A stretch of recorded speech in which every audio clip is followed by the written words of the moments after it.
Hello, hello, everybody. Welcome back to this week's episode of Unmasking with your host, Cindy. Sarah will be joining me again next week as we continue this series on female friendship. Last week, if you tuned in, you might have noticed that the sound was a bit poor. So I apologize for that, as I've had a broken microphone for about a month now. So I've been using my AirPods, but I am back with a mic that works so I can speak clearer and hear myself clearer. And hopefully you can hear me a little clearer too. So I'm just so happy to be back after last week's episode on my experience at the Glennon Doyle tour of We Can Do Hard Things. And I know that the audio was a bit muffly, but it was such a great experience. I'm still thinking about that night and just how impactful it was to hear different thoughts on community and the importance of relationships, especially as we age. And so I'm going to be using some excerpts from their book, their meaning Glennon, her sister Amanda, and Glennon's wife Abby.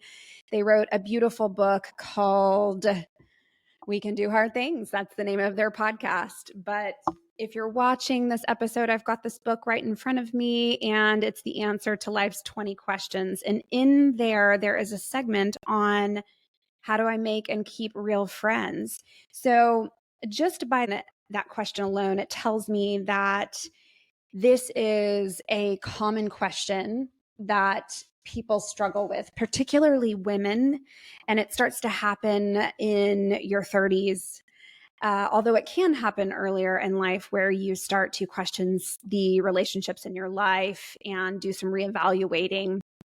And really, I think what happens in the lifespan is we just start choosing quality over quantity, and we start looking at our values and looking at the relationships in our lives that may or may not align with our values. And so there's many reasons why this can feel complicated.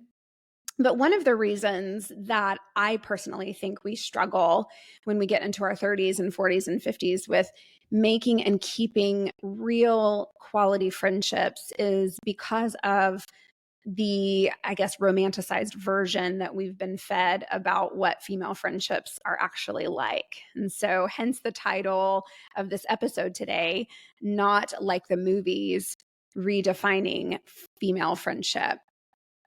And I really wanted to create this series with Sarah because at some point in our lives, if you have not woken up already and asked yourself the question of why friendship in adulthood doesn't look like the movies, why doesn't it always feel so effortless?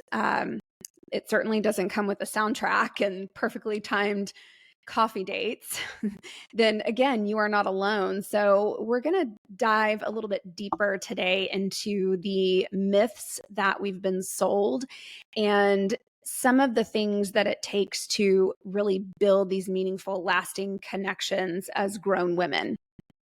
And so I wanted to just start off with a little bit of my own story. And if you listened to last week's episode, I shared kind of a comical story of when we moved back to Texas after we had been living in Las Vegas for 8 years. And I basically just barricaded myself in my house because I didn't want to make any new friends.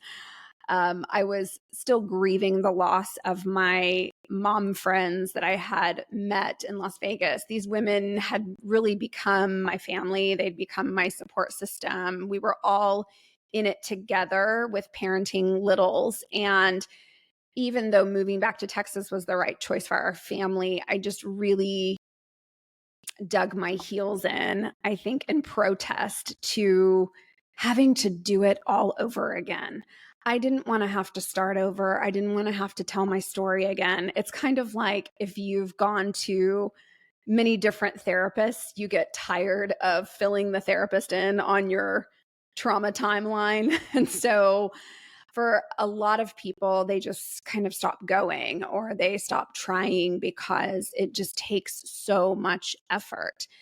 And this can really lead to feelings of loneliness and further disconnection, even though your life on the outside might look really full. And so I began slowly warming up to the idea that, yes, we were going to be planting ourselves in Texas, raising our kids there. And so I'd better, just go ahead and succumb to this reality and make these friends. And so as I did that, I naturally gravitated towards women who were in the same community. Maybe they had kids around the same age as my kids. And before you know it, we were becoming fast friends with people and going out. And on the outside, it really, I think, appeared that we had this great social life and a full calendar and something to do on the weekends, and always hanging with large groups, whether that be on the cul-de-sac, on the street in which we lived on, or at a restaurant or a bar. But I don't know, as I began to get older, I started to really question why something really kept feeling very off for me. It was kind of like the way that we used to connect in these groups no longer worked for me. And some friendships faded without a conversation, but others were filled with love, but also a lot of silence and assumptions. And I kept wondering, is it me? Or is this just something that nobody talks about? And so that is really what I want to focus on in today's episode. So let's talk about the myth of female friendship in particular. And again, if you are a male listening to this episode today, please know that this can also apply to males, but I think we just often see it more in female friendships. And so I'm just going to be referencing female friendships for today. But pop culture has told us that friendship would look a certain way. So I want you to think about Carrie, Miranda, Charlotte, and Samantha if you're Sex and the City fans, or if you're Friends fans, maybe Rachel, Monica, and Phoebe. They always knew what to say. They always showed up. They always seemed available. But real life is careers, and real life is caregiving. It is exhaustion, anxiety, shifting identities. We move, we get married, we grow apart, and sometimes we come back together. But there is no script for this. And so while we might be consuming this media that shows us these deep, rich friendships, what we're not often seeing is all of those other little things that are actually very big things. Marriage, again, career change, moving, divorce, all of those things that happen, that sometimes that means that those friendships don't stand the test of time for whatever reason. And the stories that we've absorbed tell us that a true friendship never wavers. But I want to offer a new truth today, that sometimes friendship is seasonal, sometimes it's sacred, and sometimes it's complicated. And all of it is real. So that is something for you to really sit with. I invite you to sit with it. I invite you to think about seasonal friendships, those friendships that you thought might last forever. And then when things shift and change, as they do, you start to feel like things are a little off or things are hard. And I want you to just pause for a moment and think about what comes up inside of you. Maybe you're in a relationship or a friendship right now where that is happening, where you're in a different season in life and you feel like maybe you're growing apart or you feel like something is off. And for some of us, I don't know if you're like me, but for some of us, we can really take that to heart. I'm an empath. I'm a highly sensitive person. And so when things feel off, my automatic go-to, and I shared this in the last episode, is that, oh, I must have done something wrong. And yes, of course, there are going to be those times in relationships where we have hurt somebody or broken trust or said something out of anger, whatever that might be. That's time for real repair. But if everything is moving along and going well, and then all of a sudden something starts to feel off, perhaps there were little things along the way that were maybe giving you hints, and maybe you didn't hear them or you chose not to listen to them, or maybe just perhaps you're in a new season. And a lot of us feelers, a lot of us empaths will do this thing where we immediately assign blame to ourselves that we didn't do something enough or we did something too much. And so I really invite you just to really question that. And if that's not the case, if there was no hurt involved or anything that you need to repair, could it be that you're just experiencing the beginning stages of grief, that friendship might not be what it once was? And that's okay. That is okay. This is complicated. Relationships are complicated. They're not always going to stay the same. And so I want to talk a little bit about what friendship really looks like, not the friendship that we see in television shows and in movies. But in adulthood, friendship starts to look different. And we don't always know how to talk about that. We grieve friendships that we've lost. We carry guilt for not texting back. We silently start to wonder if we're too much or not enough, and still we long for connection. But here's the good news, and there is good news. The good news is that friendship doesn't have to be perfect to be powerful. It just has to be honest. And I'm going to say that again because maybe you need to hear it again. I know sometimes I need to hear it again, that friendship doesn't have to be perfect to be powerful. It just has to be honest. And if you tuned in to last week's episode, and if you could hear me with the muffled audio, I shared a quote that really keeps turning over in my mind. And it goes something like that: when you aren't truthful in your relationships, then you are acting outside of your integrity. So relationships that are built on non-truths are not relationships with integrity.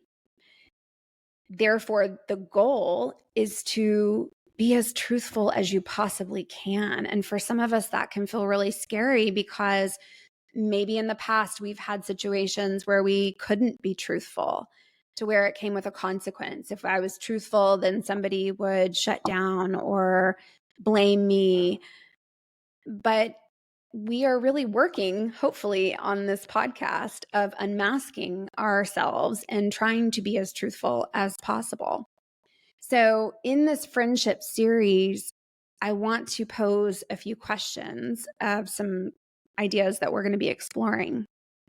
And the first one is, what does it mean to be a good friend when you're tired and when you're busy and when your needs have changed?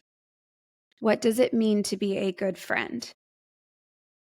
And I'll use an example from my co-host who's not here today with me. But if you listened to our conversation a couple of episodes ago, you will have heard that Sarah was feeling really off. She wasn't able to be as present as she would like to be on the podcast. And so she was afraid of hurting my feelings. She was afraid that she was not good enough, not carrying her weight. And she could feel that. But she's tired. She's super busy. She's in a different season of parenting than I am. Hers is more physically demanding. And my kids are grown and out doing their own thing. Yes, I've got a ton on my plate, but it's different. And so I'm able to contribute more time in our podcast recordings. And so rather than hold resentment or create a story or not speak about it, she did the brave thing and she picked up the phone and she called me. And she said, look, this is the story I'm telling myself, essentially. That is courageous, and I appreciated it. And if anything, it brought us closer for her to speak her truth with me. And so to me, that is the definition of a good friend, somebody that tells the truth. And so that's something we're going to really be getting into in this series. The second one is, how do we repair friendship ruptures? Ooh, that's a big one. If you are anything like me, you're kind of cringing right now because this has been an area where I'd rather just kind of do the Homer Simpson fade into the bushes. I don't like conflict. It's not comfortable for me. And also, I know that if I don't show up in a way that is my most honest self, then I hold resentment. And then you're getting a fake version of me. So we're going to talk about how to repair ruptures. How do we make new friends at 35, 45, 55 years old? That's something else we're going to be touching on. Again, that's an area where I think a lot of us are like, oh, I don't even want to think about that. I don't even want to entertain the idea of making new friends. It seems so hard. When we were in elementary school, we had built-in friends on the playground, right? When we were in college, we joined clubs and organizations and made friends. When we were in our 20s and just starting out in the workforce, a lot of our friends were our coworkers. And then parenting.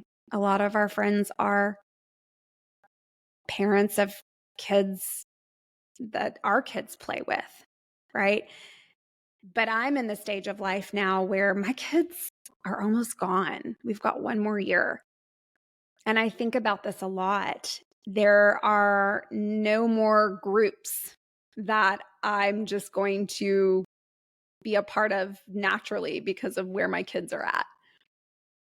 I don't work with a company where I have coworkers. I mean, yes, I have therapist colleague friends, but that also is by choice. So I really have to think about being intentional, which takes energy, which takes getting honest with yourself about what you're available for and what you're not available for. I'm not the same person as I was 5 years ago, 10 years ago. So did these people have values that align with mine? And then the hardest one, how do we let go with love when a friendship no longer serves us anymore?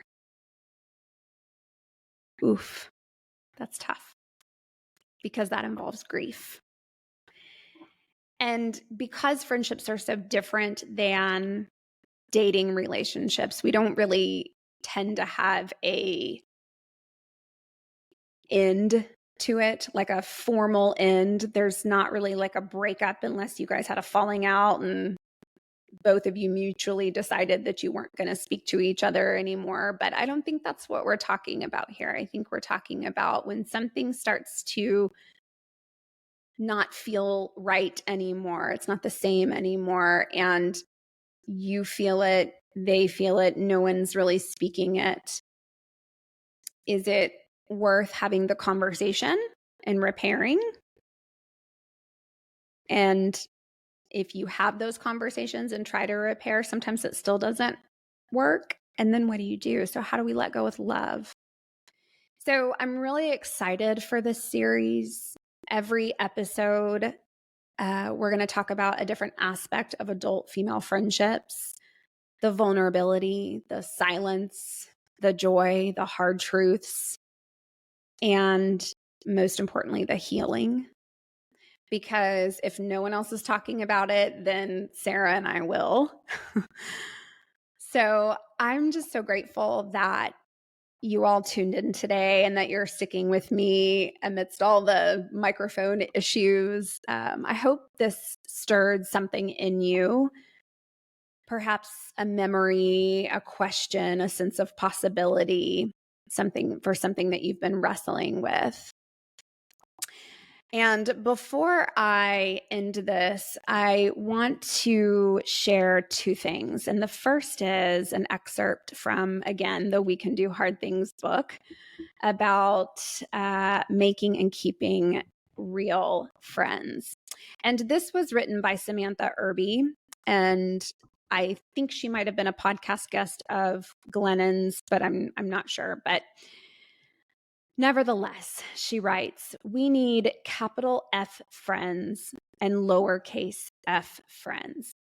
My capital F friends are people I know inside out, who know me inside and out. My lowercase f friends are people who I'm just like, oh, Bob, yeah, he's a good time. But I don't need to know Bob's soul. People divide themselves into those categories for you. Around 10 years ago, I posted that I was in the hospital. I had a friend, John, who I'd met through the internet. We were just internet friends. And he came to the hospital and visited me. He was the only person that visited. And I was like, oh, you want to be here during this stuff? Okay, we're real friends. And I love that she divides them into capital F and lowercase f friends. And so if that's helpful to think about it in that way, do that, please. Who are the people that show up for you in those hard times that you feel comfortable being vulnerable with in those times? And who are the people that you're like, yeah, he's a good time or she's a good time? I think we can all bring specific people to our mind with those two categories.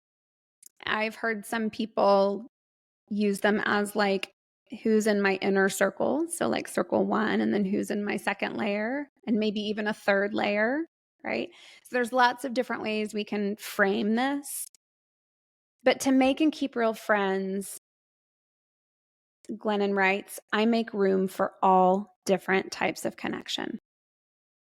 Because we need that. We need all different types of connection. We are a pack species. We thrive on connection. One of the causes of death, aside from physical ailments, is loneliness. People can die of loneliness. So we need people. Even if you're the most introverted human on the planet, we need people. So I want to just close with this reflection. What myths about friendship have you been holding on to? And what would it look like to let those myths go? If you enjoyed this episode, Sarah and I would love it if you would please subscribe, share it with a friend, and leave a review. You can do this on Apple Podcasts. You can also find us on Spotify. You can find us on Instagram at Unmasked Therapists. And you can also visit us on our website, theunmaskingpodcast.com. We love your feedback. If you want to drop us a note, what do your friendships look like right now? We'd love to hear from you. And just to give you a heads up on what's coming next week, we will be diving into the question that so many of us ask quietly to ourselves, where did everybody go? And really, to expand on that, it's an exploration into the slow fade of friendship and what to do when it happens to you. Because this is something, again, that can feel really confusing, and we can attach shame and blame to that. if we're not careful. And so hopefully next week we'll be able to come back and give you guys some tips and some dialogue and some real life examples on what you can do when there is a slow fade. And until then, please be gentle with yourself and the people in your life. And thank you so much for joining me on the Unmasking podcast. And we'll see you next week.